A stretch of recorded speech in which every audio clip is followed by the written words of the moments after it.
Buen día, ¿cómo les va? Hola, profe, Buen buen día. día. Hola, ¿cómo andan? Hola, buen día. Buen día.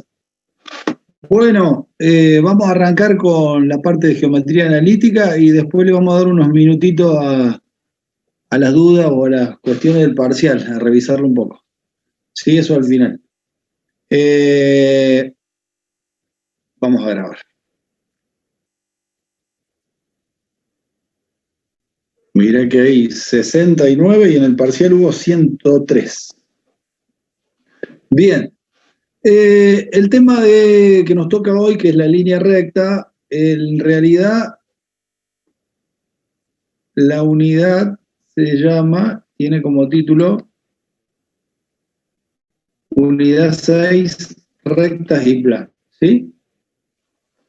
Serían la primera de las dos unidades que tiene la materia de lo que se llama geometría analítica. La materia se llama álgebra y geometría analítica, y la parte de geometría analítica que tiene la materia son dos unidades.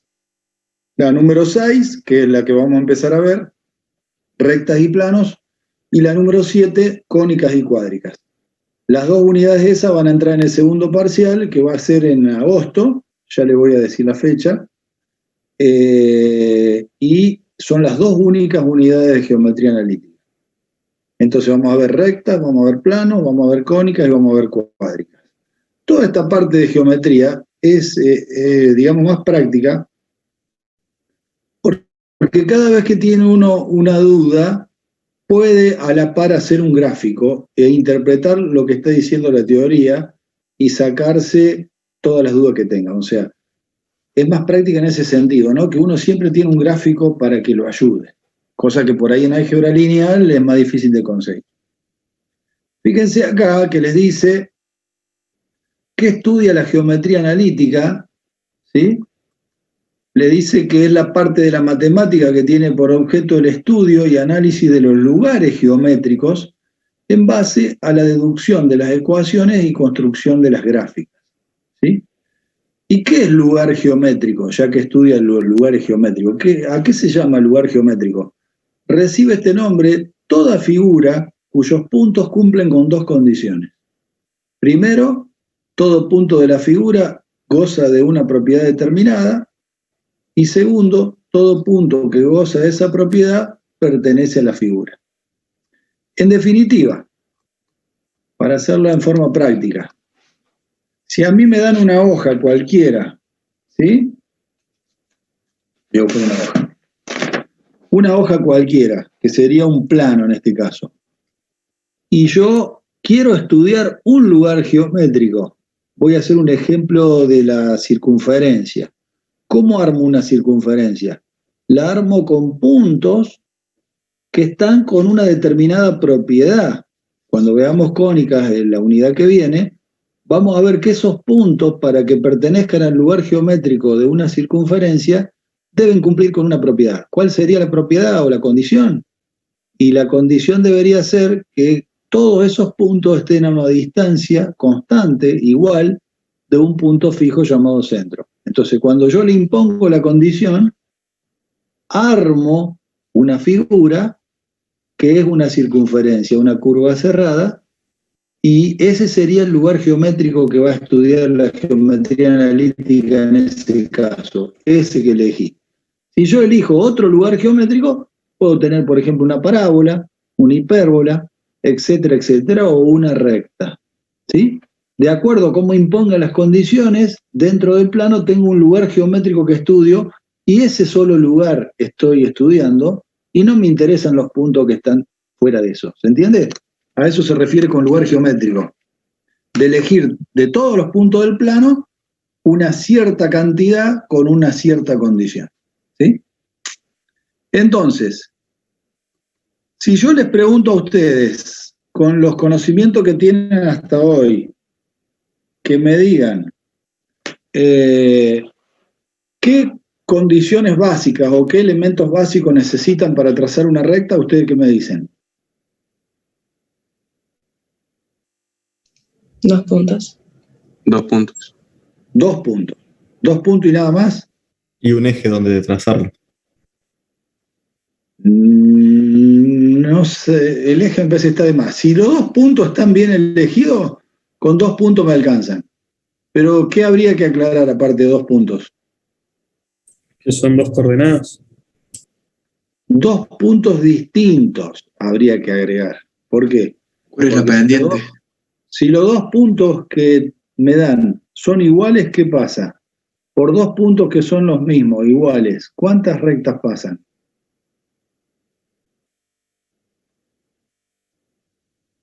¿Infinitas? Infinitas. Claro, porque si yo tengo un punto, acá el punto en el dedo, pasa esta recta, esta, todo el abanico de rectas pasan infinitas por un punto, ¿sí?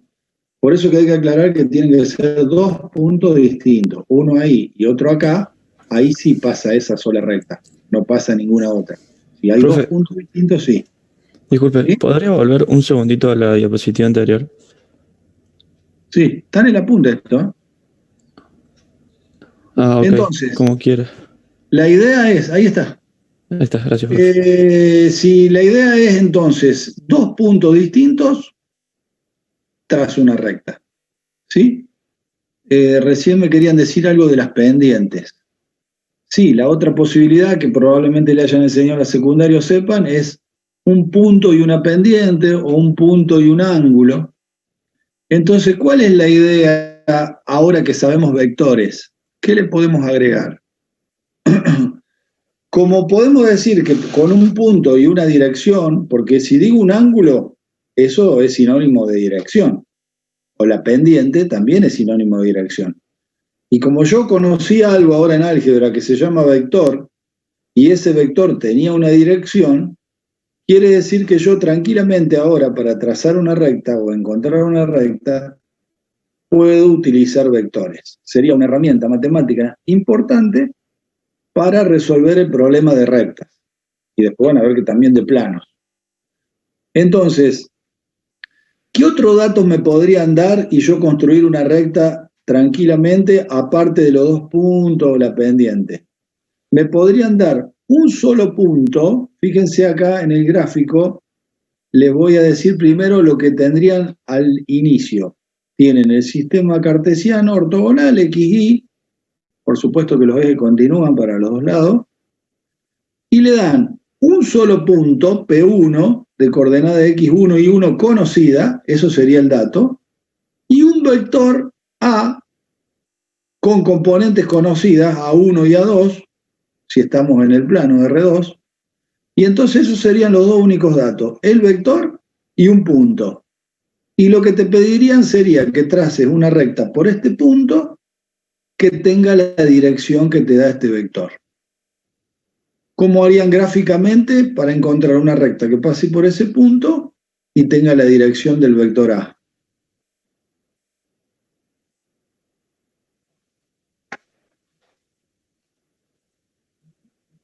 Escucho ofertas.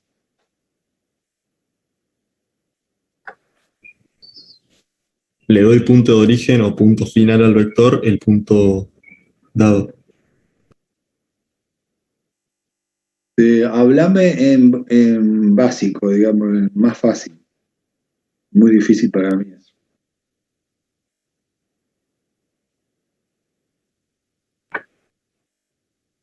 Trasladar al vector que pase por el punto que nos brindó. ¿Y qué es trasladar al vector? ¿Es sacar qué cosa? Hagámosla fácil. Las componentes homólogas. No, estás pensando todo en difícil. La ordenada de origen. Cambiar Nah, el más difícil. de origen. No. Estoy hablando geométricamente. Estoy en mi casa, estoy con una hoja y un lápiz y una regla. Punto inicial y punto final. Ah, ¿por qué será El que módulo. la mente siempre piensa lo más difícil y no lo más fácil? Esa es una pregunta que me hago y todavía no me la he podido responder. Si yo por el punto P1 trazo qué cosa para encontrar la Una recta. paralela al vector. Claro, una paralela al vector. Chao, listo, tengo la recta. El punto, lo tengo ahí, me lo dieron. Trazo una paralela al vector, porque el vector me lo dieron para que tenga la dirección, y que tenga la misma dirección, ¿qué quiere decir? Que sea una paralela. Entonces traigo una paralela por el punto al vector y ya tengo la recta que faltó acá, ponerle R. Esta es la recta, que falta una flechita para acá y otra para allá porque es infinita para los dos lados. ¿Sí? Eso es todo. ¿Qué coordenada ni coordenada? Si le vamos a buscar coordenada a una recta es complicado porque es infinita. O sea, hay que entender la diferencia entre segmento, semirrecta y recta primero, ¿no? Ok. Entonces gráficamente sería una pavada. A mí me dan el punto, me dan el vector dirección.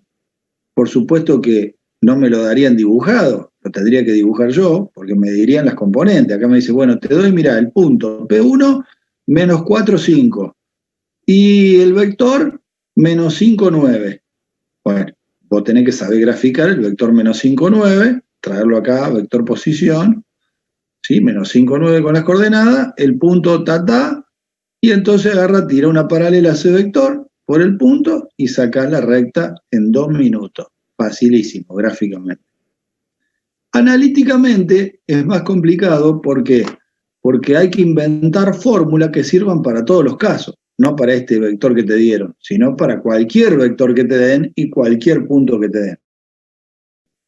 Entonces, cuando uno habla de teoría y quiere sacar una fórmula, lamentablemente hay que sacar una fórmula difícil, porque es una fórmula general para todos los casos, no para un caso particular. Después tiene que servir esa para todos los casos particulares, pero yo tengo que inventar una fórmula general. Por supuesto que no la inventé yo, ya está todo inventado. Y vamos a ver, lo que vamos a ver ahora en la clase de hoy es por lo menos 6 ecuaciones distintas para personalizar o identificar la misma recta. O sea, vos ya sacaste la recta que pasa por este punto y tiene la dirección paralela o igual al vector A que te dieron, pero esa recta puede tener 6 nombres distintos con esos 2 datos que te dan, ¿sí? Como si uno tuviera 6 nombres. Vieron que algunos tienen 3 nombres, 2 apellidos. Bueno, algo parecido. La misma persona tiene distintos nombres. Acá la misma recta tiene distintos nombres, ¿sí? Bueno, vamos a arrancar por la primera, que dice el título acá, que dice ecuación vectorial de la recta. Vamos a ver cuál es la forma de una ecuación vectorial de una recta. Y va a ser la número 1. ¿De dónde sale la número 1? Previamente sale esta de arriba y después se pasa a la número 1. Si es vectorial, la lógica indica que tengo que usar vectores. Y yo sé usar vectores, y sí, a esta altura de la unidad 2, estamos en la unidad 6, tendríamos que saber usar vectores. Entonces vamos a aplicar todo lo que sabemos de vectores acá, a rectas, ¿sí? Entonces, yo tengo un punto P1 y nada más. Ese punto me dieron y me dieron este vector A. Como voy a armar una ecuación general, en las ecuaciones generales siempre tiene que existir lo que se llama un punto general, un punto de coordenadas genéricas o generales X, Y. O sea que puede ser cualquiera, por eso lo pongo en general.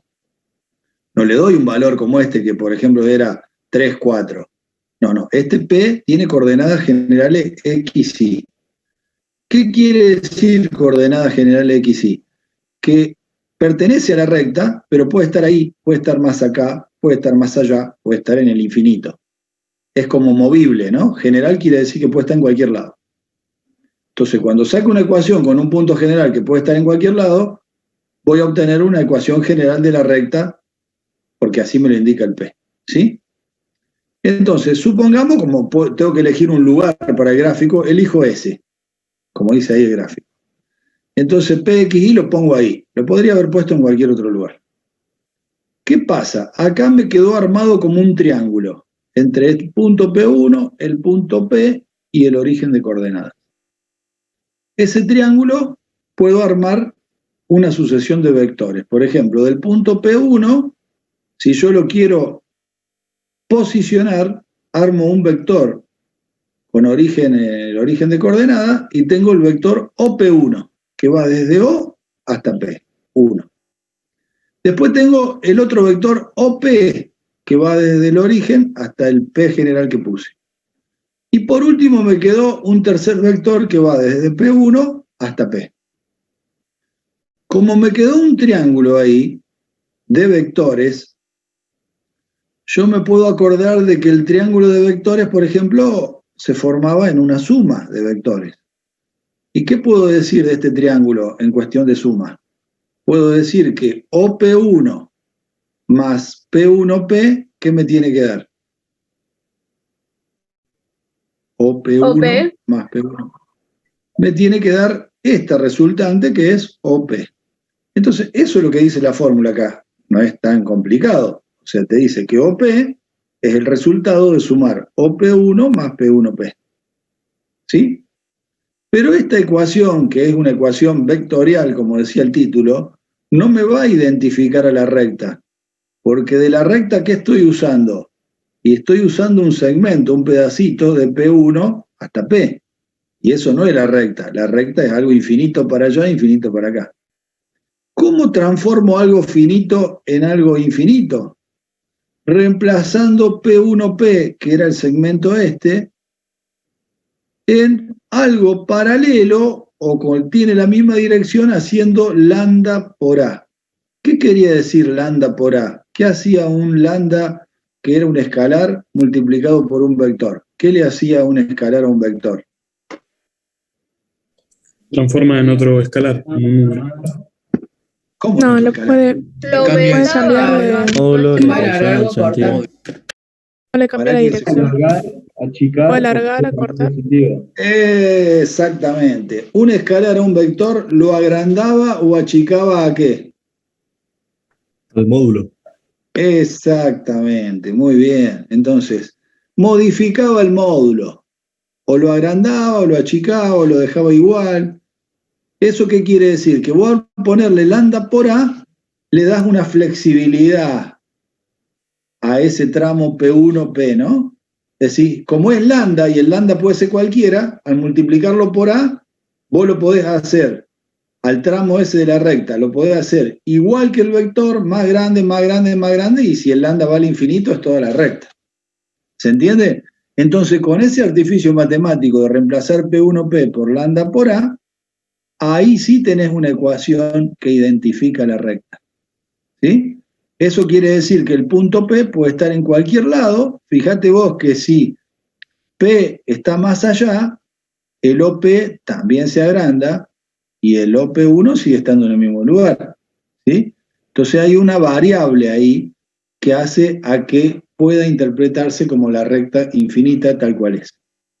Entonces, esta ecuación número 1 es la verdadera ecuación vectorial de la línea recta. Y acá tiene que pasar de que ustedes cuando estudien, no estudien nada de memoria, sino que todo sale de una explicación como la que estoy dando yo, y ustedes tienen que ir armando el rompecabezas parecido, no igual que yo, para que se vaya entendiendo de dónde sale. ¿Eh? Tiene que ser de memoria, porque de memoria te olvidó un término y chao, fuiste. Tiene que haber un entendimiento. Lo otro que está acá, lo vamos a ver dentro de un rato, pero esto está mal dibujado, por eso le explico. El vector A es como traído al origen, pero vieron que se achicó, en realidad no se tendría que achicar. O este tendría que ser más chico o este más grande, tiene que ser el mismo. La dirección se mantuvo casi paralela, está bien, pero el módulo está mal porque tiene que ser el mismo de acá. ¿Sí? Hay un problema de error gráfico ahí. De todas maneras, eso lo que quiere decir es que el A lo puedo traer acá para conocer las componentes, ¿ven? Cuando lo posiciono en el origen, esta componente vale A2, la componente en el eje Y, y la componente en el eje X vale A1. Por eso ese era dato, y el A te lo daban con A1 y A2, que ya te lo daban con las componentes. Y el P1 te lo daban con las coordenadas. ¿Ok? Bueno, entonces, primera ecuación de las 6 que le voy a explicar de la recta. Esta sería una ecuación que se llama vectorial. Está formada por vectores. ¿Cómo pasamos de la ecuación vectorial a otra segunda ecuación que se va a llamar cartesiana paramétrica? Que ya no es más vectorial, sino es cartesiana paramétrica. Y acá digo, cuando digo cartesiana, ¿de qué me puedo acordar yo de vectores? cartesiana. Del eje. Del eje, pero más que nada de vectores. ¿Qué tenía Expresión que ver cartesiana. vector? De la forma cartesiana. Expresión Esto es cartesiana, otra, muy bien. con los ¿Cuál era la versores. expresión? Exactamente. La expresión cartesiana tenía los versores. Entonces, si queremos encontrar una ecuación cartesiana a partir de la vectorial, ¿qué tendríamos que hacer? Expresar estos vectores en forma ¿cómo? Con los versores. Cartesiana con los versores. Bueno, eso es lo que vamos a hacer. Miren, acá está. ¿Cómo transformamos el vector OP con su expresión cartesiana? Acuérdense que las coordenadas de un vector se encuentran como coordenada final menos la inicial. Como la inicial es 0, 0, cuando vos restás x menos 0 e y menos 0, te siguen dando x e y. Eso porque estamos restando el origen, ¿no es cierto? O sea que acá las coordenadas cartesianas coinciden con las coordenadas del vector x, y van acompañadas del versor y del versor j con un más en el medio, como son las coordenadas cartesianas. O sea, ni más ni menos que expresar un vector en coordenadas cartesianas. El otro vector OP1 lo mismo, x1y más y1j, y el último, que es lambda por a, el lambda sigue quedando afuera porque es un escalar, y el a, que sabíamos que tenía componentes a1 y a2, cartesianamente se pondría a1 por i más a2 por j. Entonces, así transformé los tres vectores que tenían en su expresión cartesiana. Muy bien. Lo vuelvo a poner en la fórmula que tenían. ¿Se acuerda que yo tenía OP igual a OP1 más lambda por A? Reemplacé las coordenadas de cada vector, ¿sí? Y ahí que tengo el igual y el igual de este lado es un vector. Y de este lado es un vector más lambda por otro vector. Si hago todo esto me termina dando un vector también. Entonces eso quiere decir que un vector tiene que ser igual a otro vector. ¿Qué voy a aplicar para pasar de acá a la verdadera ecuación cartesiana paramétrica? Tengo que encontrar la número 2. Tengo que aplicar igualdad de vectores. Y la pregunta es, ¿cuándo dos vectores eran iguales a partir de sus coordenadas? Cuando eran proporcionales. No, eso era paralelo. Cuando tenía el mismo módulo y sentido. No, no pregunté de módulo y sentido, sino a partir de las coordenadas. ¿Cómo tenían que ser las coordenadas para que dos vectores sean iguales? Las componentes homólogas iguales. ¡Espectacular! Esa era la cuestión. Si dos vectores son iguales, sus componentes homólogas tienen que ser iguales. ¿Qué eran las componentes homólogas? Mirá, si vos lo pensás en forma práctica, es una estupidez, pero te ayuda a entenderlo. Vos decís, ¿qué vector es igual al 1, 2? Un vector 2, igual 3. al 1, 2. ¿Cuál es? El 2, 3. Está re loco este. ¿Cómo va a ser el 1, 2 igual al 2, 3? El 1, 2 Un igual al vector 1, igual al 2. 1, 2. ¿Cuál es? Otro 1, 2. Y claro, mirá la pregunta que se me ocurre hacer y no te puedo creer. Yo pensé que le iban a contestar ahí entonces. El único vector que es igual al 1, 2 es el 1, 2. ¿Cómo va a ser el 2, 3? O sea, viste que dice pienso y luego existo, y viste que uno siempre piensa en difícil. Un vector 1, 2, otro igual es el 1, 2. Entonces, el 1 es igual al 1 y el 2 tiene que ser igual al 2. O sea que sus componentes homólogas tienen que ser iguales. Si vos lo ves ahí, es tan fácil. ¿Para qué la querés complicar? El 1, 2 es igual al 1, 2. Y el 2, 3 es igual al 2, 3.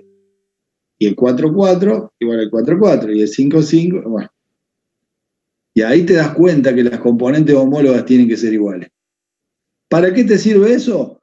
Para pasar de la vectorial a la cartesiana paramétrica.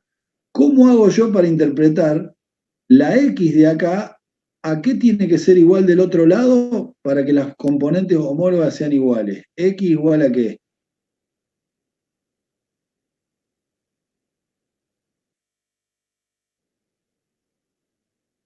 ¿Cuáles son las componentes homólogas a X del lado La derecho? sumatoria de las X de los otros dos vectores. A ver, ¿cuál? O sea, tenés que juntar el X del vector OP1 y el X del vector escalar por A. Y Exactamente. la sumatoria de esas dos X tiene que ser igual a la X. Claro, o sea, este que tiene el versor Y tiene que ser igual a la sumatoria de los que tengan versor Y de este lado. O sea, X1 Claro, más lambda por A1, que es lo que dice acá. X1 más lambda por A1. Y el I que tiene el J, ¿a qué tiene que ser igual? A I1 más lambda por A2. Acá lo tenés. Entonces así pasamos de la vectorial a la cartesiana paramétrica. ¿Por qué se llama cartesiana paramétrica? Cartesiana porque sale de la expresión cartesiana. Y paramétrica porque tiene un parámetro que sería el lambda. Ese parámetro es el que hace variar de un lado al otro el punto general. ¿Sí? ¿Qué diferencia hay entre la número 2 y la número 3?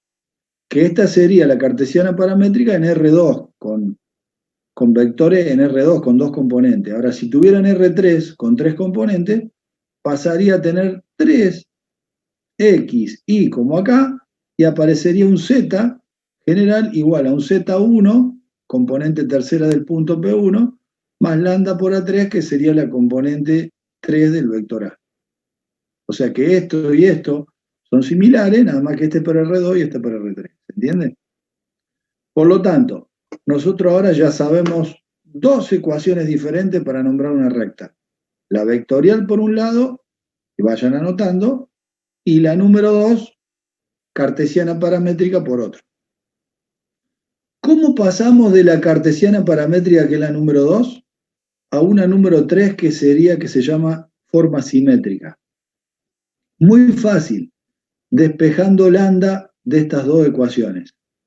Despejo lambda de acá y lambda de acá, y si los lambdas son iguales, lo que está del otro lado tienen que ser iguales. Fíjense, acá está. Está en la número acá. No le den bolilla al 6, 7, porque estas son ecuaciones intermedias que van sacando, después si las quieren ver, las ven tranquilo. El tema es que no, digamos, la que verdaderamente vamos a ver es la que le estoy diciendo yo. Esta salió de despejar lambda de las 2 anteriores. ¿Ven? Acá despejan lambda, le queda esto, acá despejan lambda, le quedan esto. Entonces esto tiene que ser igual a esto porque lambda es igual a lambda. Por lo tanto, acá está la conclusión. Y esta para nosotros sería la número 3, que es la forma simétrica o la ecuación simétrica de la recta. En R2. Si fuese en R3, se le agrega el tercero con Z. Acá está la número 8. Entonces, si vemos la forma simétrica y analizamos este X1 y este Y1, ¿de dónde sale? ¿Qué son X1 y 1? ¿Son los versores? No. Piensen. Piensen de dónde arrancamos. Las coordenadas de los puntos. ¿Por qué los puntos? Del punto, perdón. No del punto inicial. ¿De qué punto? El inicial. El que te dieron como dato, P1, X1 y 1. ¿Sí o no? Sí. ¿Y el A1 y el A2 qué son?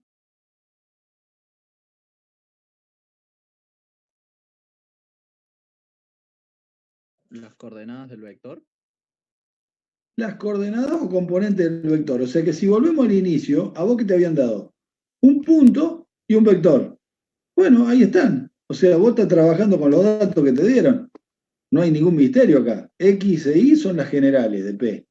X1 y 1, el P1 que te dieron.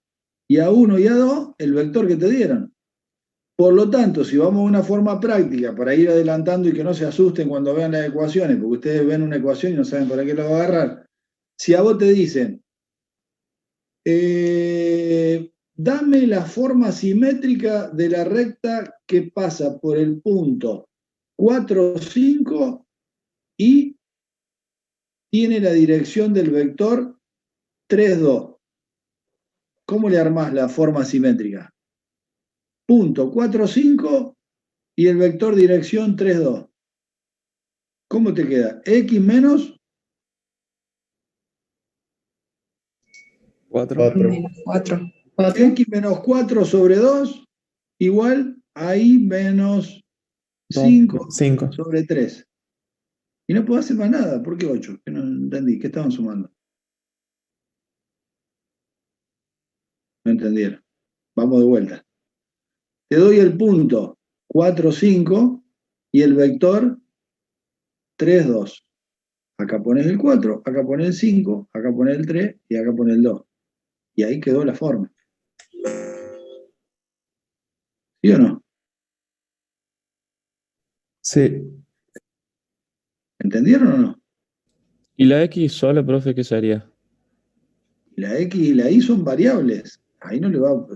Salvo que después te digan otra cosa, por ahora quedan X y Y. No podés restar y sumar. Es una forma de una recta. Ahora, si esta, la forma simétrica, no te la piden y te piden la cartesiana paramétrica, mirá la cartesiana paramétrica que aparece. El X1 y el 1 y a la 1 y a 2. O sea, siempre estamos trabajando con los datos. O sea que acá pondrías el 4 y el 5 y acá pondrías el 3 y el 2. Por supuesto que no te van a hacer eso en el práctico. No te van a dar 2 numeritos para que lo reemplaces y ya saque la recta. Ahora después va a venir un rompecabezas donde te falte algún dato que no te den y vos te la vas a tener que rebuscar de sacar de otro lado para después traerlo acá y después armar la ecuación. O sea, eso es lo que va a pasar. Pero por lo pronto, ustedes lo que tienen que hacer ahora teóricamente es conocer cada tipo de ecuación y cuando la vean ya interpretarla y decir, ah, mira, esa que me está dando es la forma simétrica. Ah, no, la otra es la cartesiana, esta no es la simétrica. O sea, la tienen que identificar. ¿Cómo pasamos de la simétrica, que para nosotros sería la número 3, a la cuarta, que se llama forma explícita, y ustedes ya la conocen?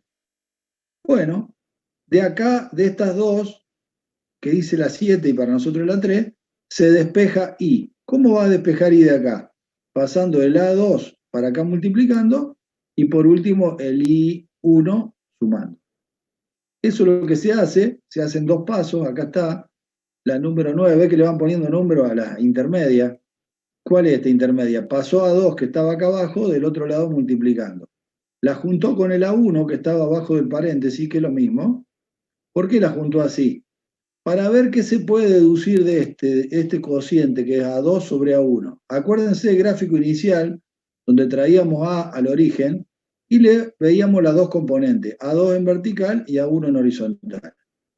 Acá está el ángulo que forma el vector con el eje X, y se forma lo que se llama un triángulo rectángulo. ¿Qué sería para ustedes A2 sobre A1? De ese triángulo rectángulo, ¿quién es A2 y quién es A1?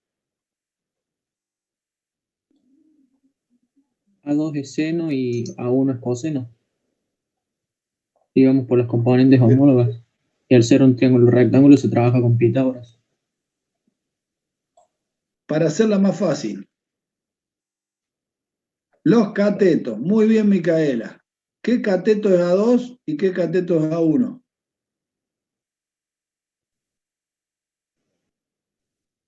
Cateto opuesto sobre cateto adyacente. A2 el opuesto y Cateto A1 el opuesto adyacente. y el A1 cateto adyacente. Muy bien. ¿Qué te da el cateto opuesto dividido el cateto adyacente? ¿Qué función trigonométrica? Tangente. Tangente. Acá lo tenés, ¿ves abajo? La tangente de alfa es igual a A2 sobre A1, cateto opuesto sobre cateto adyacente, lo mismo que seno dividido coseno. ¿A qué se le llama a la tangente del ángulo? Al cateto opuesto sobre el cateto adyacente. Le podemos poner la letra M o la que querramos. Esto, si le ponemos M, es la pendiente de la recta. La pendiente, siempre en una recta, es la tangente del ángulo que forma la dirección de la recta con la horizontal. O sea que decir la pendiente que tiene un camino o una recta es la inclinación. La inclinación se mide con un ángulo.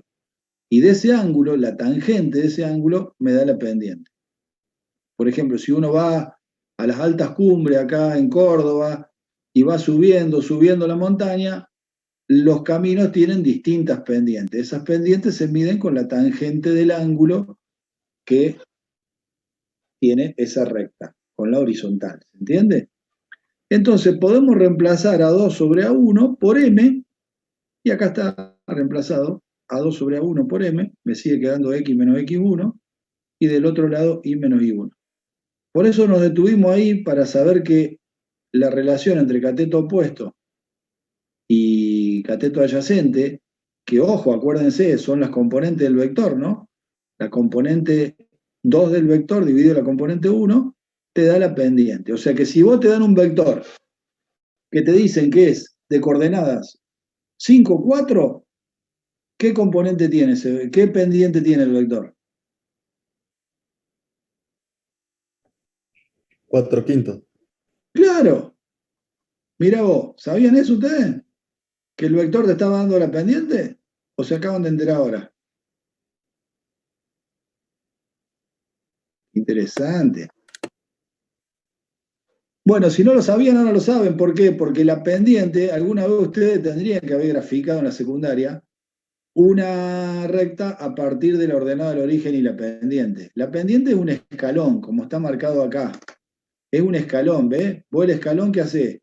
Subí la contrahuella, que se llama la altura, y acá tenés la pisada. Entonces, cada contrahuella y pisada te forma un escalón, ¿sí? Bueno, y eso te arma la pendiente. Ok. Tenemos esta fórmula, todavía no terminamos. Nos falta pasar el I1 que está restando sumando. Acá lo pasamos, ¿sí? ¿Qué pasa si analizamos esta anteúltima fórmula para llegar a la última?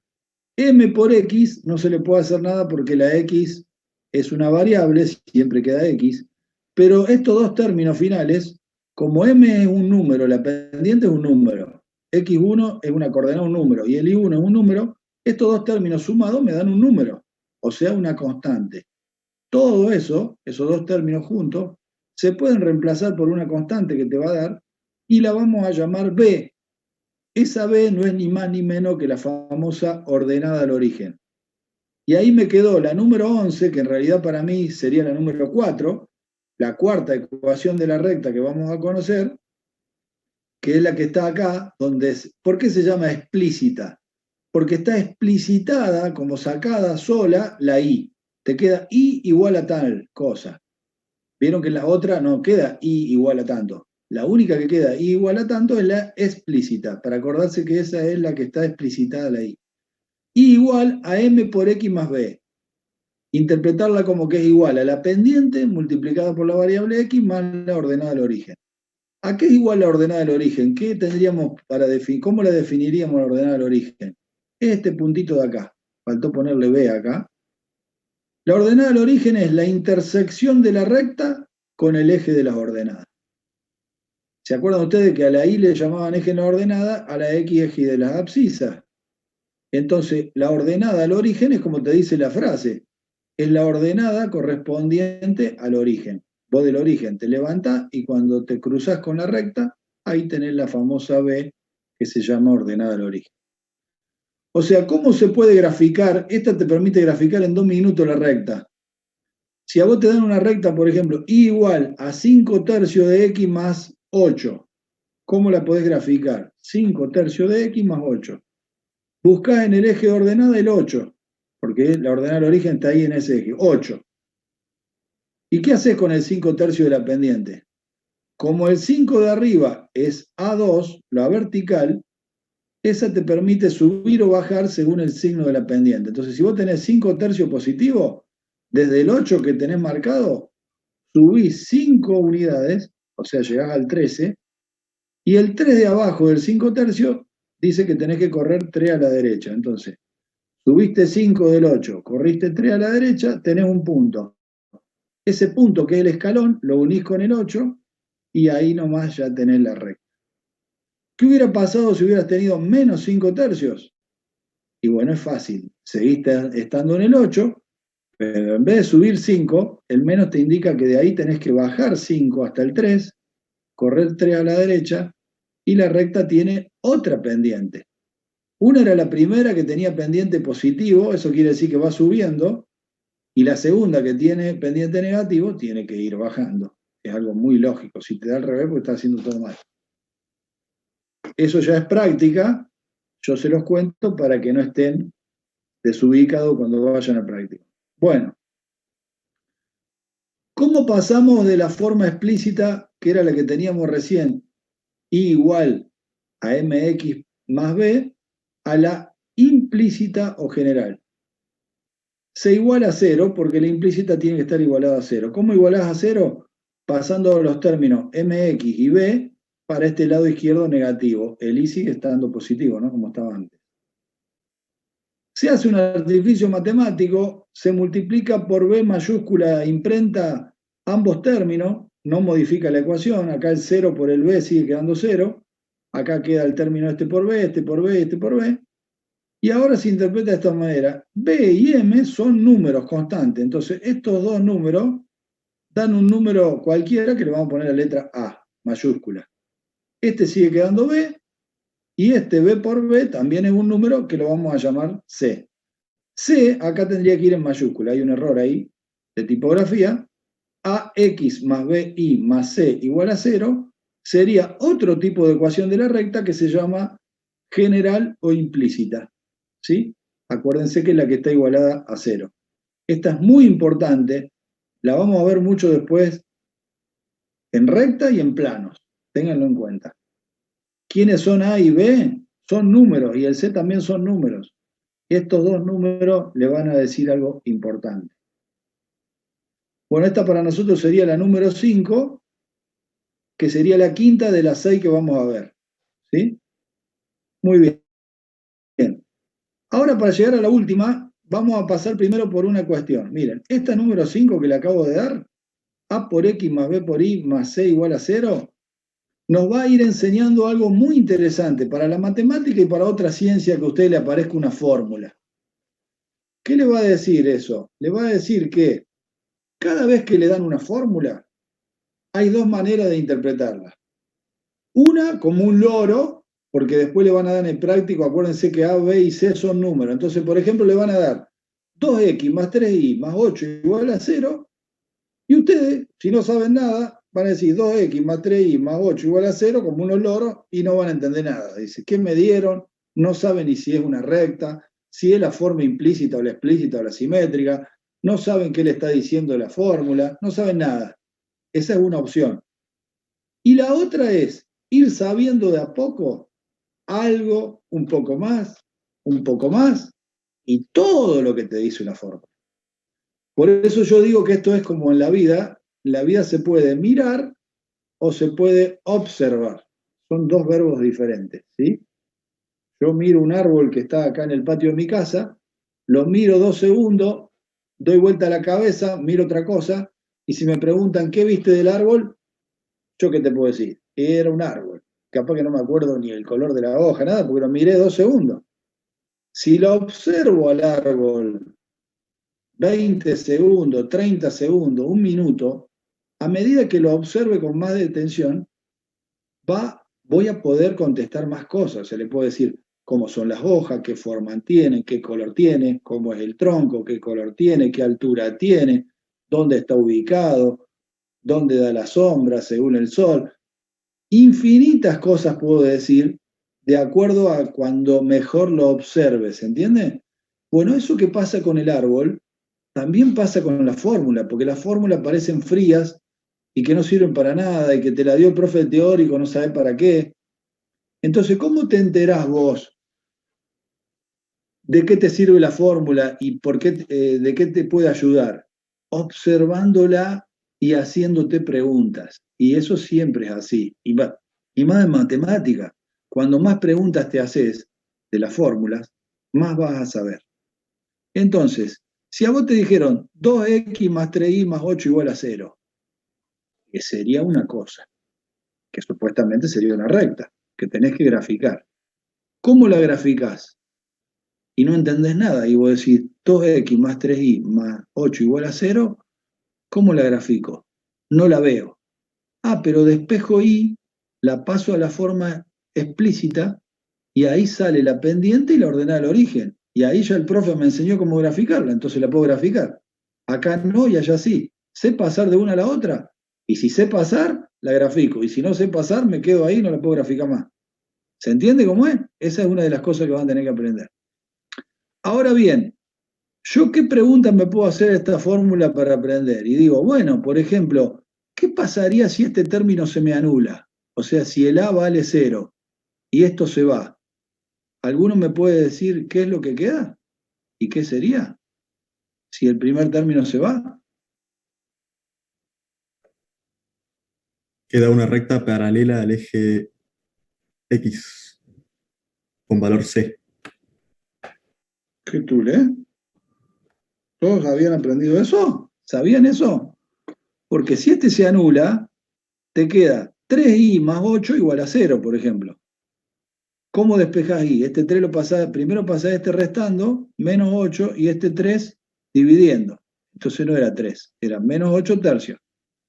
Entonces, si te queda i igual a menos 8 tercios, algunos creen que porque te queda i es una recta vertical, pero no es así. I igual a menos 8 tercios es una recta constante, pero horizontal en el valor i igual a menos 8 tercios, o sea, del lado de abajo del 0. Mirá vos lo que te podés enterar si vos empezás a analizar lo que pasa con la fórmula. ¿Es la única pregunta que te podés hacer? No. ¿Qué pasa si b es igual a 0? Si se anula nada más que este término. ¿Y si se anula nada más que este? ¿Y te quedan estos dos? ¿Y si se anulan estos dos y te queda nada más que este? ¿Y si se anulan estos dos y te queda este? ¿Y si se anula este y te queda este? ¿Y si se anulan los tres? Mira cuántas preguntas hay. ¿Habrá más? No se sabe.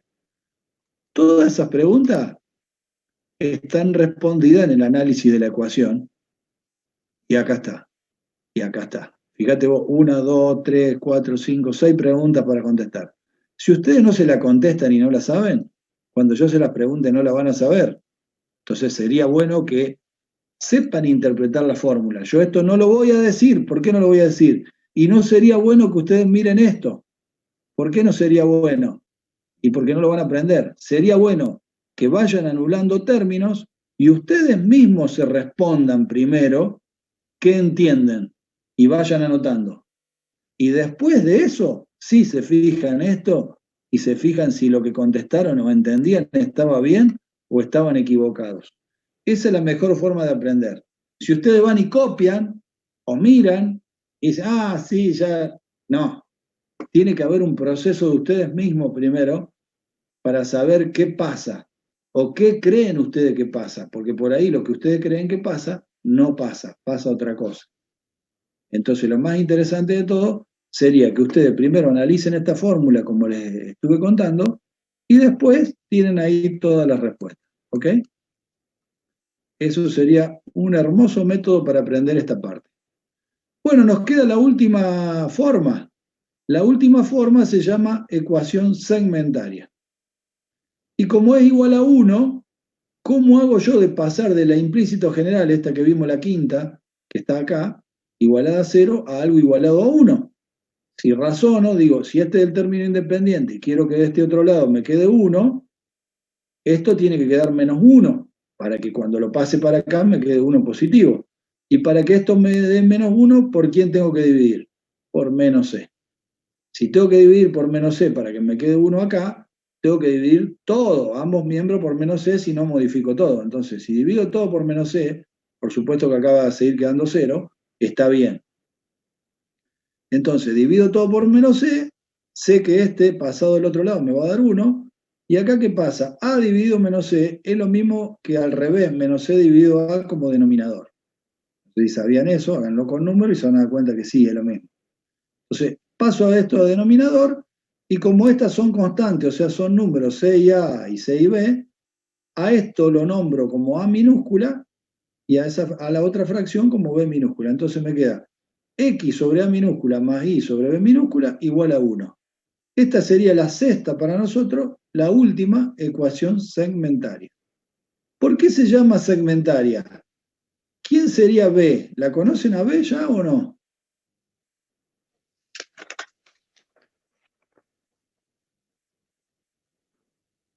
Se lo explico acá. La ecuación segmentaria es una de las más fáciles de graficar. B sigue siendo la ordenada del origen. Es la misma que vimos antes. ¿Y quién es A? A sería la abscisa al origen, o sea, el otro corte de la recta. Entonces, si a vos te llegaran a dar una ecuación segmentaria, por ejemplo, x sobre 3 más y sobre 2 igual a 1, el a vale 3, o sea, te vas en el eje x, marcás el 3.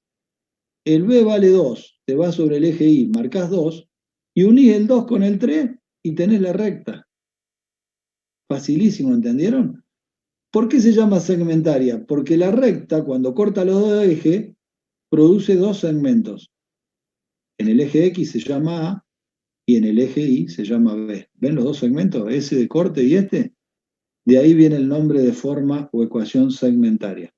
Porque los dos valores que te están dando A y B son dos segmentos que salen del corte de la recta con los dos ejes X e Y. O sea, ¿qué van a tener que aprender ustedes con esto? Identificar cada fórmula y saber graficar con cada fórmula. Si llega a haber una fórmula que no pueden graficar directamente, tendrán que aprender a pasar a otra fórmula para poderlo graficar. Ese es el jueguito que tienen que practicar antes que le tomen ejercicios más difíciles en el práctico. ¿Sí? Bueno, acá lo voy a dejar, pero con esta idea, porque esto lo tienen que ver ustedes también, igual que el análisis de la fórmula general esa que les dije. Después de la ecuación vectorial de la línea recta que tenía un punto y un vector dirección, se llama vector dirección porque es el que le da la dirección a la recta, también podemos encontrar la ecuación vectorial que pasa por dos puntos, como la que ustedes me dijeron al principio, la que supuestamente sabían de antes, con dos puntos distintos, P1, P2. El análisis que hicimos nosotros de las 6 ecuaciones que acabo de terminar es exactamente el mismo con una pequeña variante.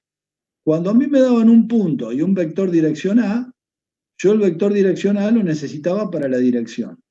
Ahora, como me dan dos puntos, el A no lo necesito más, el vector A de la dirección. ¿Por qué? Porque esos dos puntos se transforman en un vector que me están dando la dirección. Entonces, al darme los dos puntos, ya me están dando el A que tenía antes. ¿Cómo se va a llamar el A mío acá? P1, P2. Entonces, en la fórmula vectorial, por ejemplo, está todo igual, pero lo único que tengo que reemplazar el A que yo tenía por el P1, P2. ¿Sí? Y a partir de ahí hacer todo el mismo análisis, ¿ven? P1, P2, reemplazarlo por las cartesianas, sacar la cartesiana paramétrica, con la diferencia que yo acá tenía lambda por A1 y lambda por A2. Ahora no tengo más A1 y A2. Tengo P1 y P2, que sé sacarle las coordenadas. Es coordenada del punto final menos del inicial. Les recomiendo que esto lo miren solos para que entiendan la relación de lo que expliqué yo con esto, porque en el práctico le pueden tomar con un punto y un vector A dirección o con dos puntos. Y lo tienen que saber hacer de las dos maneras. ¿Sí? Acá hay una cosita que sí tengo que decirle por las dudas, porque cuando ustedes lo vean por ahí no lo entienden. Este es un artificio matemático para sacar la implícita, poder sacar la ecuación implícita, pero con dos puntos. Forman un determinante de esta manera. Siempre van a estar XY, X1 y Y1 y X2 y 2. Este en general siempre está igual. Y el X1 y 1 y X2 y 2 lo tienen que reemplazar por los dos puntos que le dieron las coordenadas. Y esta columna de unos son una columna fija que siempre es igual para que les dé bien la fórmula implícita. Entonces, utilizando un determinante de este tipo igualado a 0, donde tienen que reemplazar nada más que las coordenadas de los dos puntos que le dan, si hacen bien el determinante igualado a 0, le da directamente la ecuación implícita. ¿De quién? De la recta que pasa por estos dos puntos que le dieron. ¿Sí? Esta es una herramienta matemática que vamos a agregar para poder sacar la implícita cuando nos dan dos puntos. Bien, terminamos. Vamos al parcial. El parcial tenía 10 preguntas. La repasamos y vamos a sacar una duda que me preguntaron varias veces y ya cuando lleguemos al valor. Primera pregunta, si se permutan dos filas o dos columnas de una matriz, ¿su determinante es el mismo? No. No, es el opuesto. Algunos se confundían con la otra propiedad, que era la de la matriz traspuesta, cuando cambiaba fila por columna o columna por fila. Acá te dice, ¿qué pasa si cambias dos filas o dos columnas? ¿Sí? Hay que leer bien el enunciado. La matriz triangular, ¿cuál es? ¿La que tiene por debajo los ceros? No, la que tiene por arriba. Los elementos nulos son los que están por encima de la diagonal principal. ¿Estamos? El rango de una matriz, ¿es la cantidad de filas no nula que tiene esa matriz? No, es la cantidad de filas no nula que tiene la reducida de la matriz, no la matriz. Si una matriz es cuadrada y no singular, ¿qué pasa? ¿El determinante es cero? No. Eso es cierto de los vectores independientes, pero no da cero el determinante. El determinante distinto es cierto, está bien, pero los vectores dependientes está mal. O sea que hay una mezcla, esto está mal y esto está mal. La respuesta correcta era que los vectores fila y columna son linealmente independientes. Eso está bien. Bien, en un sistema rectangular no homogéneo, ¿sí? Sistema rectangular no homogéneo. Acá faltaba la palabra horizontal, que lo aclaramos en el parcial.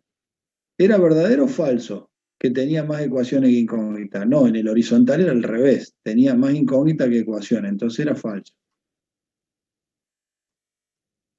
Si tenemos una matriz singular, al revés que la otra, no regular, ¿qué pasaba? El determinante tenía que ser igual a 0.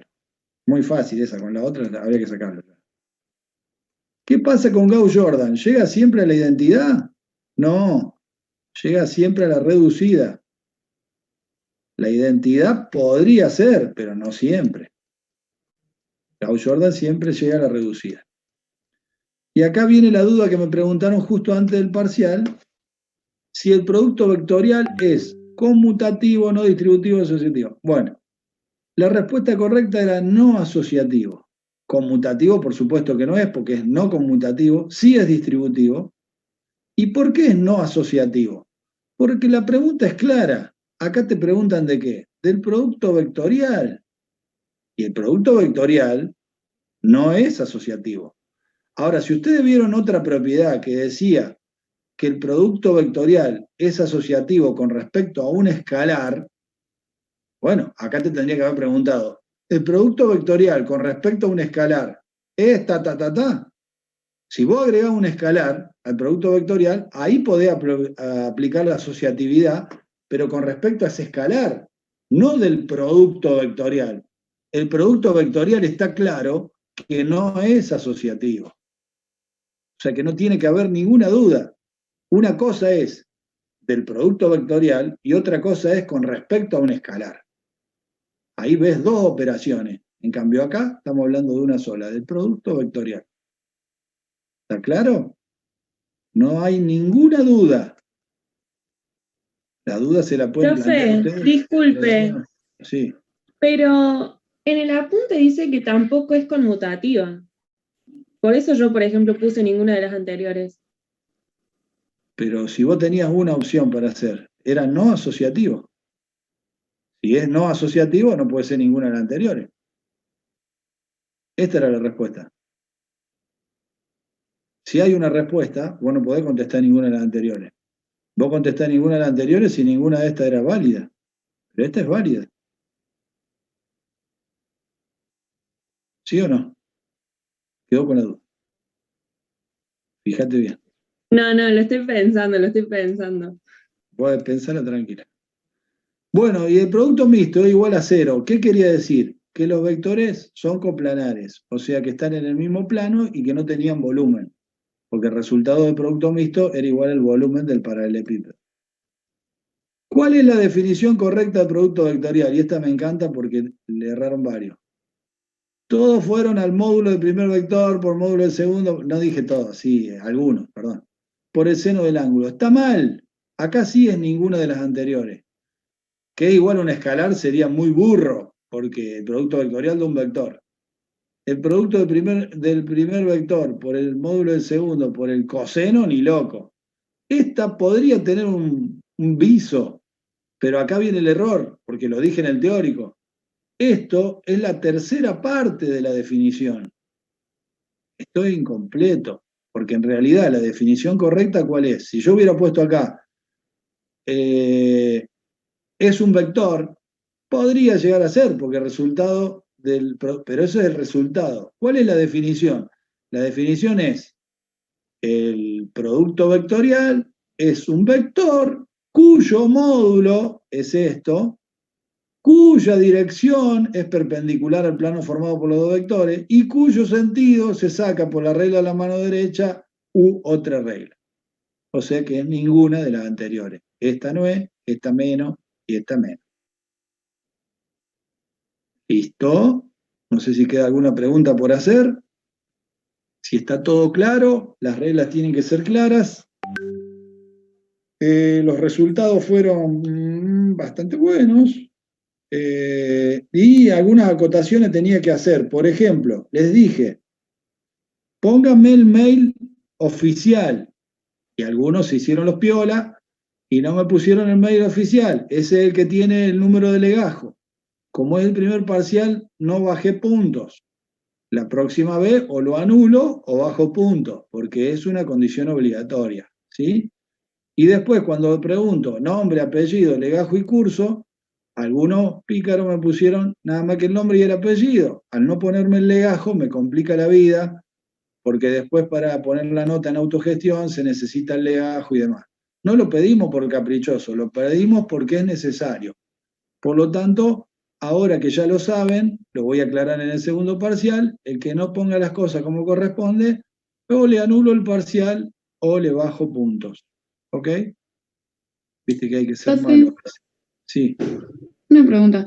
Se aprobaba con 6 y promocionaba con 7, ¿cierto? No, en Primera realidad el del teórico no se aprueba, se promociona nada más, con 7 o más de 7. O sea que el que sacó 6 no estaría en condiciones de promocionar, tiene que rendir el recuperatorio y levantar ese 6. Tienen un recuperatorio para un solo parcial. Para regularizar el práctico, lo que te interesa. Perfecto. Y igualmente yo podría promocionar, por ejemplo, el práctico sin haber promocionado el teórico. Sí. Y obviamente rendiría final teórico, ¿no? Exactamente. Podés promocionar el práctico con 7 o más de 7 y no tener promocionado el teórico y vas a rendir el final nada más que el teórico. Bien, perfecto. Gracias. ¿Ya se tiene la fecha del recuperatorio? ¿El recuperatorio, vos viniste la primera clase o estabas ausente? Vine, pero no anoté bien las fechas, me parece. O si las anoté, no sé dónde las tengo. Bueno, yo cuando empecé las clases le di todo el cronograma del año.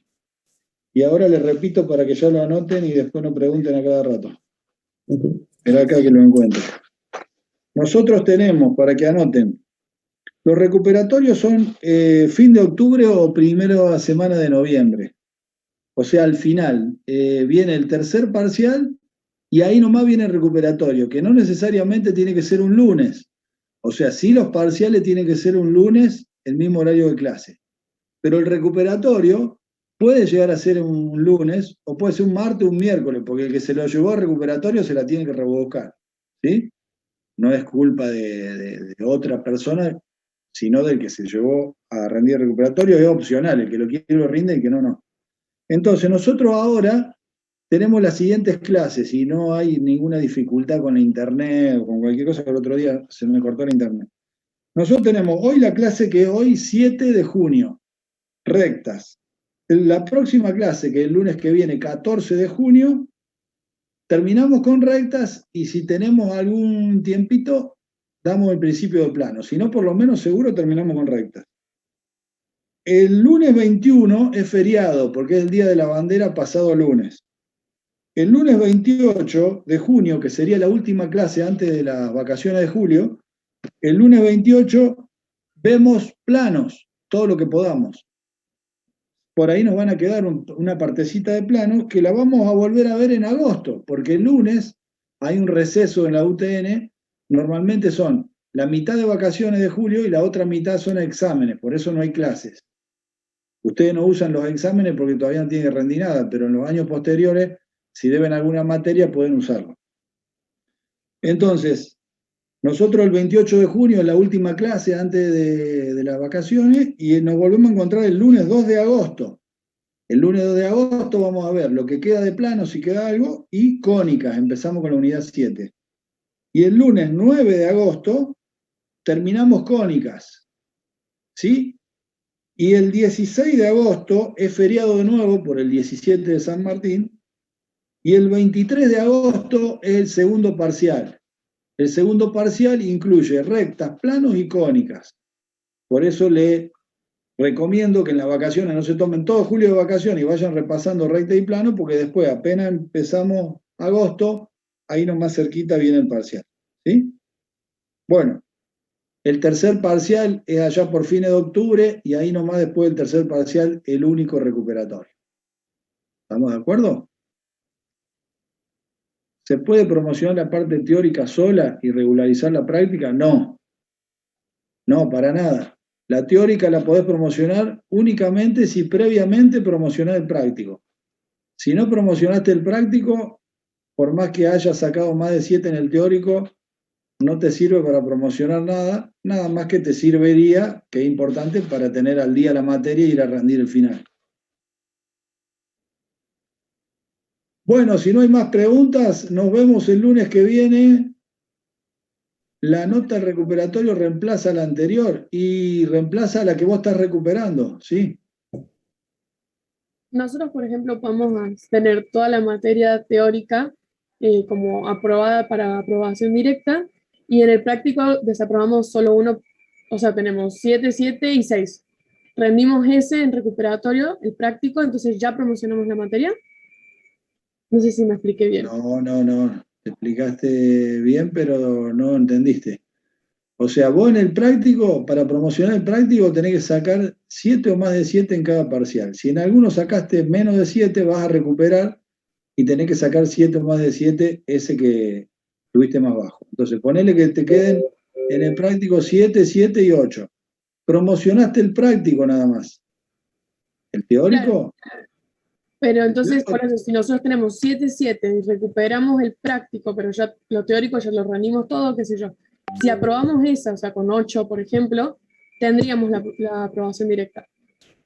La aprobación directa, claro, si vos habías aprobado los 3 del teórico y recuperás Claro. el que te quedó del práctico y aprobás y promocionás el práctico, ahí sí.